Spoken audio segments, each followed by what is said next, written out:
What's up, everyone? I am Jonathan Smith, and this is real estate news for multipliers. When the coronavirus pandemic struck the US just 1 year ago and businesses started shutting down, many people were concerned as the economy we thought would collapse along with the real estate market. Well, just in case you didn't know, the real estate market did indeed experience a change, but it changed for the better as a result of the pandemic. And this was something that many people didn't expect. As we know, many businesses were able to pivot quickly to adjust so that they would allow more people to work remotely and virtually from home than ever before. And the freedom to work remotely has launched a large migration from places where people can purchase and live in bigger homes at lower cost. And so more and more people chose these locations. And as they did, demand increase, prices increase, including the amount that landlords could also charge for rent.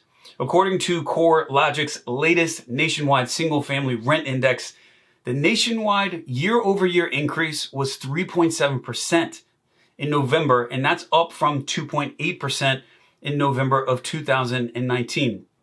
The rent growth rate was much slower at the beginning of the pandemic, but it picked up as the year went on. In November of this past year, CoreLogic said that the rate had its highest level since June of 2016, as reported by CoreLogic's principal economist, Molly Vessel. She says that rent increases for single-family properties rebounded in recent months and then in November exceeded the pre-pandemic high. She says that in contrast to runs for multi-family properties, which have decreased as tenant preferences shift away from high-density apartment buildings to low-density single-family homes. Rents for middle to high-priced homes increased the most. CoreLogic says those rents went up as much as 4% in November compared to a year earlier of what we saw. Another important part of the real estate investing puzzle is to know where people want to live and where they're moving to. And U-Haul offers a great way to see this trend because people renting U-Haul trucks, we can see where they're going from the latest U-Haul reports. And the latest U-Haul report shows that Tennessee is a 2020 winner for growth.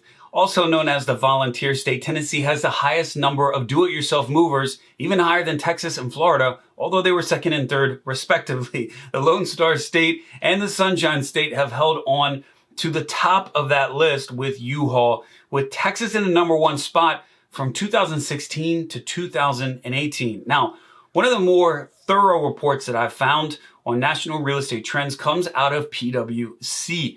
Their first story-worthy trend in their report is, quote, demographic shifts continue to shape investor demand and city rankings, end quote. Now, they rank the top 10 overall real estate prospects powered by strong growth, home building outlook, affordability, and job prospects. And coming in at number one, just in case you are local here to our market, is the DC, Northern Virginia area. And if you're an investor, a home buyer, or somebody looking at trends so that they could continue being a wise steward and investor, well, this is continuing to be a place that provides a solid return on investment.